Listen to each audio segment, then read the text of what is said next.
Երեխա պետք է պահի։ Ընտանիքի մեջ է կինը պետք է պարտավոր է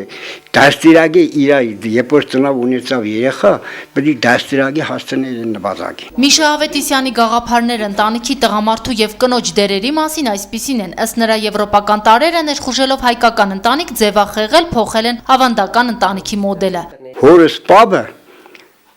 եղել է 18 անձի ղեկավար, եղել է հրաշքար։ Ես 10 անձի ղեկավար եմ ես մի։ Սիգին պետություն սիարգի։ Կենսաթոշակառու Միշա Ավետիսյանի խոսքերը ըստ հոգեբան Աշոտ Հակոբյանի ունեն իրական տրամաբանական բացատրություն։ Հայկական ավանդական ընտանիքում սիրում են կառավարել որպես փոքրիկ պետություն։ Սա բացատրվում է պետական կառավարման ապարատի նկատմամբ վստահության պակասով։ Քաղաքացիական հասարակության պետականության ավանդույթի զարգացման պարագայում մարդը պետք է ունենար ուրիշ կարգի սոցիալական կառուցվածքներ, որոնց ինքը իրեն ենթարկեր։ Հայ մարդը դրանք չի ունեցել եւ հետեւաբար իմ պատկերացումների մեջ ինքը միջև այսօր իրենից վերադասվող միակ համակարգը սոցիալական գտնում է ընտանիքի մեջ։ Եվրոպական տարրերի ազդեցությունը զգալի է եւ այն ունի թե բացասական, թե դրական կողմեր։ Ըստ մասնագետների, եվրոպական ընտանիքի մոդելը Հայաստանում չի գործի նույնությամբ, քանի որ կա մտածելակերպի տարբերություն։ Թե ես, թե դուք, նույնիսկ այս պարագայում մենք էլ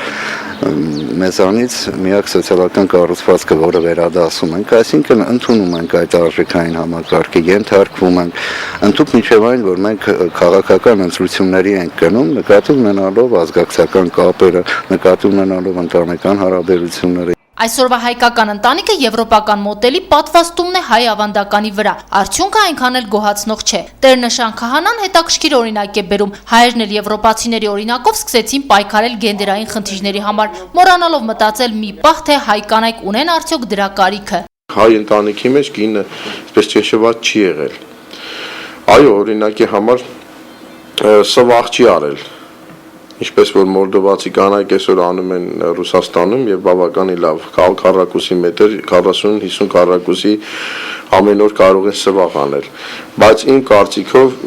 հայ տղամարդներ երբեք չի սիրելով իր կնոջը, ոչ թե այսինքն ինչ որ բանից զրկելով չի ուզել որ սվաղ անի հայ կինը։ Քահանան դեմ չէ, որ հայ կինն աշխատի, դեմ չէ, որ շատ վաստակի, բայց դեմ է, որ ընտանիք ղեկավարի, հայկական մտածելակերպն այսպիսին է։ Շատ լավ է, որ վաստակում է։ Թող վաստակի եւ ընտանիք բերի, բայց արդեն առաջանում է խնդիր, թե ով է գլուխը ընտանիքի մեջ։ Գիտենք, որ չի կարող ընտանիքը երկգլխանի լինել։ Մեկը պիտի գլուխ լինի։ Արդյունքում քանդվում է ընտանիքը, եվրոպականացումն ու զարգացումը բերում է ամուսնալուծությունների թվի աճին, կանայք անկախացել ու ինքնուրույնացել են։ Այսօր 1-4% կանայք միայնակ մայրեր են մեր հանրապետության մեջ։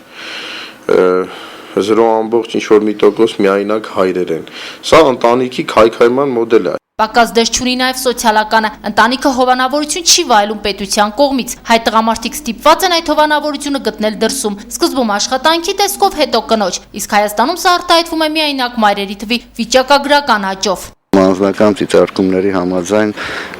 սոցիալ-տնտեսական տեղաշարժերը, ճգնաժամային զարգացումները որոշակի լարվածություն են հաղորդում ամուսնա-ընտանեկան փոխհարաբերություններին եւ արտագաղթ եւ արտագնա աշխատանքը շատ ընտանիքներում տղամարդիկ բացակայում են, ամեն ինչ ծանրանում է կնոջ ուսերին։ Բոլոր դեպքերում ընտանիքը Հայաստանում համարվում է առաջին սոցիալական միավորը, որով ապագա քաղաքացին շփվում է արտաքին սոցիալական աշխարհի հետ, ու ցանկալի է, որ այդ միջավայրում գերիշխող լինի սերը, վստահությունն ու հարգանքը։ Քրիստինա Մկրտչյան, Տիգրան Գասաբյան, Գալանյուս։